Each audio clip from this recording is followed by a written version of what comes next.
നവതി ആഘോഷിക്കുന്ന ശ്രീ മാതാവർമ്മ തിരുമനസ്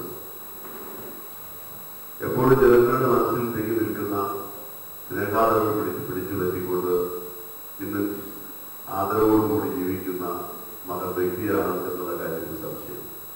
രാജഭരണകാലത്ത് തന്നെ ഏറ്റവും പ്രജാക്ഷേമ തത്വരായിട്ടുള്ള ഭരണം കാഴ്ചവെച്ച രാജാക്കന്മാരായിരുന്നു തിരുവിതാംകൂർ മഹാരാജാക്കന്മാർ എന്നുള്ള കാര്യം സംശയം.